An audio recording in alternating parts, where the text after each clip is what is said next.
Good morning, praise the Lord. ઈશ્વરનો આભાર માનતા આવાજનું વચન અને ટૂંકું મનન અને દ્વારા દિવસની શરૂઆત કરીએ. ત્યારે તેણે કહ્યું કે તારા દેવ યહોવાના જીવના સમ કે મારી પાસે એકે રોટલી નથી, માત્ર માટલીમાં એક મુઠ્ઠી મેંદો ને કુંડીમાં થોડું તેલ. અને જો હું 2 લાકડા વીણું છું કે ઘેર જઈને હું મારે સારું તથા મારા દીકરાને સારું તે પકાવું, કે અમે તે ખાઈને પછીથી મરી જઈએ. રાજાઓનું પુસ્તક 1 રાજા 17મો અધ્યાય અને 12મી કલમ. આજનો વિચાર ખ્રિસ્તમાં અતિ પ્રિયવાલા મિત્રો, પ્રભુ ઈસુ ખ્રિસ્તના ઉદ્ધારક નામમાં આપ સર્વને સવારની પ્રેમભરી સલામ. કલમ 10 અને 11 પણ સાથે સાથે જોઈ લઈએ. ત્યાં લખ્યું છે, તેથી તે ઉઠીને સારફત ગયો. તે નગરના દરવાજા આગળ તે આવ્યો ત્યારે જુઓ, એક વિધવા સ્ત્રી લાકડા વીણતી હતી. તેણે એને હાંક મારીને કહ્યું કે કૃપા કરીને મારે પીવા સારું વાસણમાં થોડું પાણી લઈ આવ. અને તે લાવવા જતી હતી.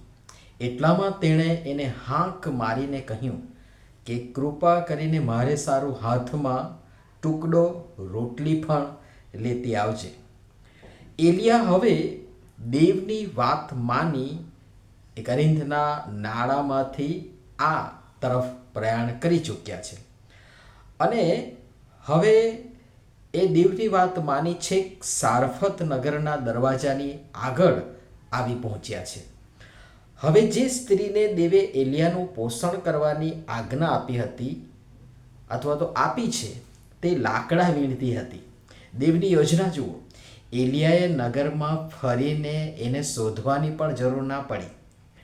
દુષ્કાળનો સમય છે, તાપ ભયંકર હશે, એલિયાએ લાંબી મજલ કાપી હશે, એટલે ક્ષુધા, ભૂખ, તરસ, થાક લાગી હશે અને એ સ્ત્રી પાસે પાણી માંગ્યું અને એ સ્ત્રી તરત બધું કામ મૂકીને પાણી લાવવા જતી જ હતી.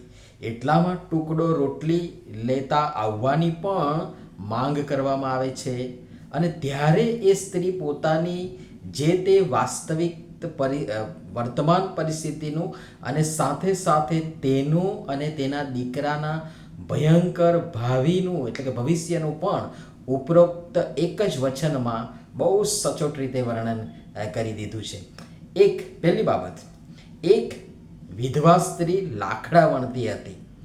એનો ભડથાર નથી. વિધવા છે એટલે પતિ નથી, એ સ્વાભાવિક છે. એટલે ભૂતકાળમાં કંઈક થયું હશે અને વિધવા બની, એટલે કે એ ભૂતકાળ પણ ત્યાં મૂકી દેવામાં આવ્યો છે અને એ ઓળખ વિધવા સ્ત્રી ત્યાં બતાવી દેવામાં આવી છે. બીજી બાબત, મારી પાસે એકે રોટલી નથી, માત્ર માટલીમાં એક મુઠ્ઠી મેંદો અને કુંડીમાં થોડું તેલ.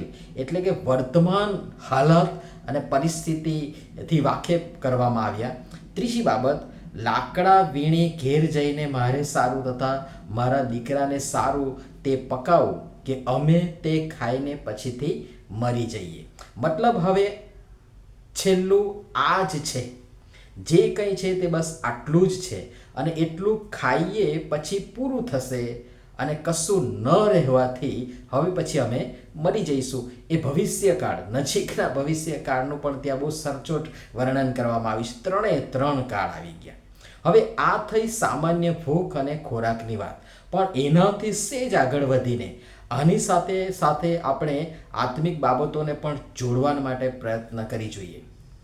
અને એ માટે આ વચનમાં સૌથી અગત્યનું અને ધ્યાન ખેંચે એવું કશું ઉત્તેજનદાયક અને આશાનું કિરણ પ્રગટાવનારું જે ઈશ્વર કૃપાથી મને પોતાને જોવા મળ્યું, જાણવા મળ્યું, સમજવા મળ્યું, ઈશ્વરે આપ્યું, તે આપ સર્વની સાથે વહેંચવા પ્રયાસ કરીશ. અને તે આ છે, માટલીમાં એક મુઠ્ઠી મેંદો અને કુંડીમાં થોડું તેલ. આ માટીની માટલી તો જીવનના ઝંઝાવાતો સામે હામ ભીડી ઝઝૂમી રહેલા ભગ્ન હૃદય, આશા ભંગિત, નિરાશ, હતાશ અને જીવનના છેલ્લા શ્વાસ સુધી લડી લેનારા એવા માટીના માણસનું પ્રતિકાત્મક ચિત્ર રજૂ કરે છે.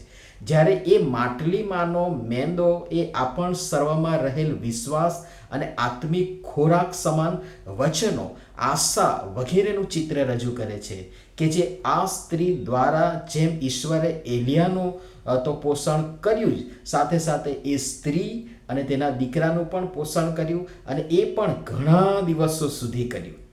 અને એ જ રીતે આપણ સર્વ જે આવી પરિસ્થિતિમાંથી પસાર થઈએ છીએ કે થઈ રહ્યા છીએ, તેમના દ્વારા સ્વયં આપણું અને આપણા દ્વારા અન્યનું પણ પાલન પોષણ કરી આત્મિક ઉન્નતિ, વિકાસ પમાડે છે. અને એ જ રીતે કુંડીમાંનું તેલ એ આપણામાં વસતા પવિત્ર આત્માનું પ્રતીક છે, જે ઘણી બધી વખત તેલ ઘટી જવાથી જેમ દીવો ફળફળવા માંડે છે, તેમ પ્રભુ પવિત્ર આત્મા કેટલીક વાર આપણા જ વાણી, વિચાર, વર્તન, વ્યવહાર, વલણને કારણે આપણી પાસેથી દૂર જવા માંડે છે અને આપણું આત્મિક જીવન આ રીતે ફળફળવા માંડે છે, તેલ ઘટવા માંડે છે, દીવો હોલવવાનો હોય એમ લાગે છે, ફળફળવા માંડે છે. એ સંકેત છે. પણ એકાદ ટીપું, થોડું તેલ તેને સળગતો રાખે છે, તેને સળગતો રાખે છે. આ આપણી આત્મિક હાલત, પરિસ્થિતિનું ચિત્ર રજૂ કરે છે. પણ આપણા માટે આજે આ વચન મુજબ થોડી ઘણી આશા છે. ભલે થોડા વિશ્વાસમાં પાછા પડ્યા હોઈએ, આત્મા હોલવાતો હોય એમ લાગે, પણ દેવ બાપ આજે પણ આપણને ઉત્તેજન અને પ્રોત્સાહન અને દિલાસો આપવા માંગે છે. ભલે એ માટીની માટલી રૂપી મારા તમારા આપણ સર્વના શરીર જીવનમાં એક મુઠ્ઠી મેંદો સમાન બહુ થોડો વિશ્વાસ, આશા રહ્યા હોય, ભલે કુંડીરૂપી આત્મિક જીવનમાં પવિત્ર આત્મારૂપી થોડું તેલ રહ્યું હોય, એ મુઠ્ઠી મેંદો અને થોડું તેલ દ્વારા પરમેશ્વર આજે પણ સ્વયં આપણું અને આપણા દ્વારા અસંખ્યનું આત્મિક પાલન પોષણ કરી શકે છે. બસ આપણે આપણી પાસે જે છે, જે કંઈ સ્ત્રોત છે, જે કંઈ થોડું ઘણું છે,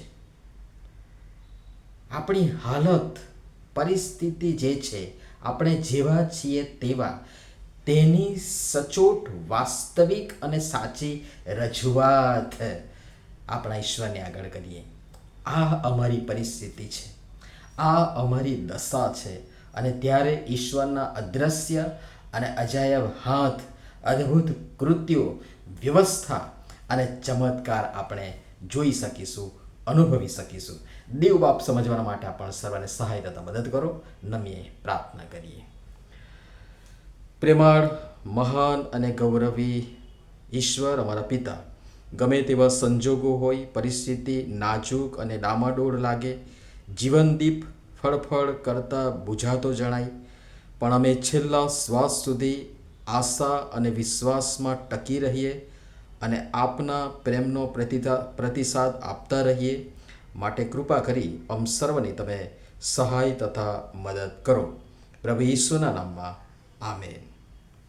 ધન્યવાદ.